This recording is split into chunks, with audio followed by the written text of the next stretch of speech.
Expiry டே trading ரொம்ப பர்ஃபெக்டாக இருந்துச்சு. சம் ட்ராப்லாம் கூட நடந்துச்சு. அதுக்கப்புறம் ஃபண்டமெண்டல் நியூஸ் பேஸ்டு ஒரு நல்ல ஒரு 400 பாயிண்ட்ஸ் 400 பாயிண்ட்ஸ் நியரஸ்ட்டு வந்து பார்த்தீங்கன்னா நிஃப்டி வந்து நம்மளுக்கு பாசிட்டிவ் வந்து கம்ப்ளீட் ஆயிருக்கு.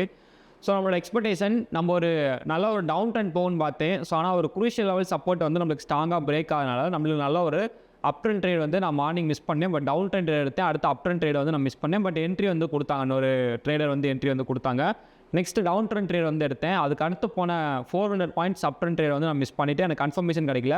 பட் ஒரு 200 பாயிண்ட்ஸ்க்கு ஒரு ரீட்ரஸ்ட் கன்ஃபர்மேஷன் கிடச்சிச்சு. பட் நான் ட்ரேடர்ஸ்க்கு மோஸ்ட்லி என்ட்ரி வந்து கொடுக்கல. ஏன்னா ட்ராப் எனக்கு அதிகமாக இருந்துச்சு. ரெண்டாவது பார்த்தீங்கன்னா ட்ரம்ப் வந்து ஃபண்டமெண்டலாக பேஸ்டாக ஒரு நியூஸ் வந்து பப்ளிஷ் ஆச்சு. அதனால் கிட்டத்தட்ட என்னன்னா இந்தியா வந்து ஃப்ரீ ட்ரேட் அக்ரிமெண்ட்டுக்கு வந்து பேசியிருக்காங்க அப்படிங்கிற ஒரு நியூஸ் பப்ளிஷ் ஆச்சு. அவர் கிட்டத்தட்ட ஓகே வந்து சொல்லியிருந்திருக்காரு. இதை பேஸ் பண்ணி தான் நம்மளுக்கு இவ்வளோ பெரிய பாசிட்டிவான ஒரு மூவ்மெண்ட் வந்து கொடுத்துருக்கு. பட் ஃபண்டமெண்டலாக ஓகே. டெக்னிக்கலி மார்க்கெட் வந்து சில கன்ஃபர்மேஷன்லாம் கொடுத்து தான் போயிருக்கு. ஓகேங்களா, அந்த ரீட்ரஸ் கன்ஃபர்மேஷன்லாம் ஸ்ட்ராங்காக தான் இருந்துச்சு. பட் நம்ம வந்து அந்த இடத்துல ட்ரேட் எடுக்கல. ஸோ ஒரு டிசிப்ளினாக மெயின்டைன் பண்ணால் ஏன்னா எக்ஸ்பைரி டே வேறு. ஸோ அதனால் நம்ம டிசிப்ளினாக வந்து மெயின்டைன் பண்ணியாச்சு. இப்போ நாளை வந்து ஃப்ரைடே. ஸோ ஃப்ரைடே பேஸ் பண்ணுற அளவுக்கு நம்மளுக்கு நிஃப்டி எந்த பக்கம் மூவ் ஆனாலும் நம்ம ட்ரேட் எடுக்க போகிறோம் தான். பட் ஒரு டேரெக்ஷனாக எனக்கு அது ஸ்ட்ராங்காக இருக்குது. நாளை ஒரு டே எனக்கு ரொம்ப முக்கியமானது. ஏன்னா நாளைக்கு வந்து எனக்கு 24,800 of the crucial level resistance நான் மென்ஷன் பண்ணிட்டு இருந்தேன். அந்த லெவலில் இப்போ எனக்கு ஸ்ட்ராங்காக பிரேக் பண்ணி நிற்கிது. இங்கேருந்து நிஃப்டி நம்மளுக்கு 26,000 இல்லை 19,000 நம்ம ஒரு 1 வீக்காகவே வந்து நம்ம டிஸ்கஸ் பண்ணிகிட்டு இருக்கோம். ஸோ அதனால் நம்மளுக்கு கன்ஃபர்மேஷன் கிடச்சிடும். இப்போ வீக்லி கேண்டில் பாருங்கள், ஃபுல்லாக பாடி ஆஃப் த கேண்டில் ஸ்ட்ரென்த்தாக வந்து நிற்கிது. ஸோ இதுக்கு மேலே நம்மளுக்கு ஃபுல்லாக கம்ப்ளீட் ஆகிடுச்சு அப்படின்னா, இதுக்கு மேலே நம்மளுக்கு ஹையாக பிரேக் ஆகுது அப்படின்னா, அதாவது மண்டே ஹை பிரேக் ஆச்சுன்னா நம்மளுக்கு அப் ட்ரெண்டுக்கான சான்ஸ் அதிகமாகவே இருக்குது. ஃப்ரைடேக்கான ட்ரேடிங் ஐடியாவை பொறுத்தளவுக்கு நியூட்ரல் ஆர் கேப் டவுன் எனக்கு நிஃப்டி வந்து ஓப்பன் ஆகணும். ஸோ ஓப்பன் ஆகுது அப்படிங்கிறப்ப எனக்கு இந்த ரேஞ்சுக்குள்ளே நிஃப்டி வந்து எனக்கு சப்போர்ட் எடுக்குது அப்படின்னா, இங்கேருந்து நான் அப் ட்ரெண்ட் ட்ரை பண்ணிவிட்டு 25,250 வரைக்கும் ஒரு அப் ட்ரெண்ட் 200 வரைக்கும் ஒரு அப் ட்ரெண்ட் ட்ரை பண்ணுறதா 250 வச்சுக்கோங்க. 250 வரைக்கும் ஒரு அப் ட்ரெண்ட் ட்ரை பண்ணுறதா ஸோ என்னோட ஒரு ஐடியாவாக இருக்குது. அதுக்கு இங்கேருந்து எனக்கு டவுன் ட்ரெண்டுக்கான கன்ஃபர்மேஷன் எங்கன்னா இந்த ரீட்ரஸ்ட் ஏரியா 107 எனக்கு ஒரு ரீட்ரஸ்ட் ஏரியாவிலேருந்து மார்க்கெட் வந்து கீழே வந்து விழுகணும். ஸோ அப்போ நான் இங்கேருந்து ஒரு செல் என்ட்ரி ஃபோக்கஸ் பண்ணுவேன். நெக்ஸ்ட்டு இந்த ஏரியாவிலேருந்து இருக்க பை கன்ஃபர்மேஷன் கிடைக்கணும். அந்த பை கன்ஃபர்மேஷன் ஸ்ட்ராங்காக கிடச்சினா அப் ட்ரெண்ட் ஃபோக்கஸ் பண்ணுவேன்.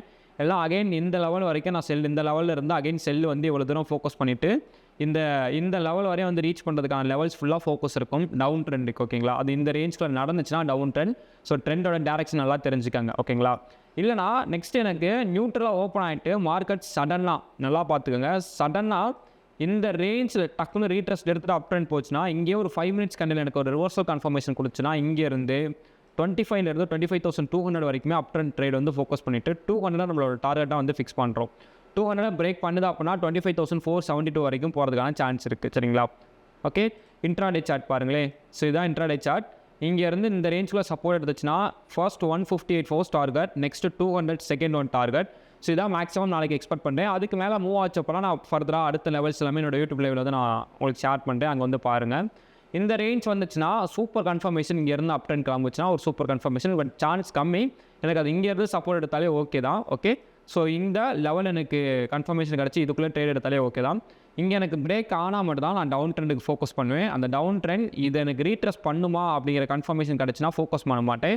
ரீட்ரஸ் பண்ணாது அப்படிங்கிற கன்ஃபர்மேஷன் இதுக்குள்ளே கிடச்சி இந்த பிரேக் ஆகிற கன்ஃபர்மேஷன் கிடச்சிச்சு அப்படின்னா இவ்வளோ தூரம் ஃபர்ஸ்ட் டார்கெட், நெக்ஸ்ட் இவ்வளோ தூரம் செகண்ட் டார்கெட் தான் நான் வந்து டவுன் ட்ரெண்ட் வந்து ஃபோக்கஸ் பண்ணுறதா. ஸோ நாளைக்கு ஃப்ரைடேக்கான என்னோட ஐடியாவாக நான் வந்து வச்சுருக்கேன். ஓகேங்களா, ஸோ 4 டே நம்மளுக்கு ரொம்ப இம்பார்ட்டன்ட். இதை கம்ப்ளீட் ஆகிறத பேஸ் பண்ணி தான் இன்னும் நெக்ஸ்ட் ஒரு இன்வெஸ்ட்மெண்ட் ஐடியாஸ்லாம் நம்ம டிசிஷன் எடுக்கிறதுக்கான ஒரு பாசிபிலிட்டிஸ் நம்ம அதிகமாக வந்து ஃபிக்ஸ் பண்ணி வச்சிருக்கோம். ஸோ அப்போ நாளைக்கு டேவை நம்ம பெட்டராக எப்படி இருக்குது நம்ம ட்ரேடிங் வந்து நம்மளோட யூடியூப் லைவ்ல இருந்து நீங்கள் எல்லாமே வாட்ச் பண்ணுங்கள். ஸோ நான் என்னோட வந்து ஷேர் பண்ணிகிட்ருக்கேன். நிறையா என்ட்ரிஸ் எதிர்பார்க்குறீங்க, எடுக்கிறீங்க, எடுக்கிறீங்க. எக்ஸ்பைரி டேயில் தாறுமாறாக மார்க்கெட் போகுது, நம்ம இவ்வளோ தூரம் ஃபோக்கஸ் பண்ணிவிட்டு அவ்வளோ ட்ரேட் எடுக்கணும்னு எக்ஸ்பெக்ட் பண்ணுறீங்க. பட் எனக்கு தெரிஞ்சு தேவையில்லைன்னு நினைக்கிறேன். ஏன்னா நீங்கள் எல்லாருமே இன்னும் நான் ஒரு ஸ்டார்டிங் ஸ்டேஜில் எப்படி இருந்தேன்னா அதே ஸ்டேஜில் தான் இருக்கீங்க. ஆஸ் ஏ பிகினராக நீங்கள் இருந்தீங்க அப்படின்னா ஃபஸ்ட் அதை அவாய்ட் பண்ணுங்கள். ப்ராப்பரான அண்டர்ஸ்டாண்டிங் உங்களுக்கு க்ரியேட் ஆகணும். அதுக்கப்புறம் அது எக்ஸ்பீரியன்ஸில் உங்களுக்கு நல்ல நாலேஜ் இம்ப்ரூவ் ஆகும், ஒரு கான்ஃபிடென்ட் இம்ப்ரூவ் ஆகும். அதை பேஸ் பண்ணி நல்ல ட்ரேட்ஸ் எடுக்க மட்டும் ட்ரை பண்ணுங்கள். ஸோ இன்றைக்கி இவ்வளோ பாயிண்ட்ஸ் மூவ் ஆச்சுல, நான் எவ்வளோ பாயிண்ட்ஸ் 160 பாயிண்ட்ஸ் தான் நான் கேப்சர் பண்ணேன் ப்ரீமியமில். ஸோ எனக்கு போதும். ஒரு ஸ்டாக் கன்ஃபர்மேஷன் கிடச்சுன்னா என்னால் அவ்வளோ ட்ரேட்ஸையும் கேப்சர் பண்ண முடியுது. நான் வெயிட் பண்ணுறதுக்கான ரீசன் இருக்குது. இந்த 10 பாயிண்ட் 20 பாயிண்ட் பிடிச்சினா நம்மளுக்கு யூஸ் இல்லை. ஓகே, ஸோ சியோ நாளைக்கு யூடியூப்ல வந்து சந்திப்போம். Okay, so I'm not a SEBI registered பேசர். This video for free education purpose only. Thanks for வாட்சிங். தேங்க்யூ.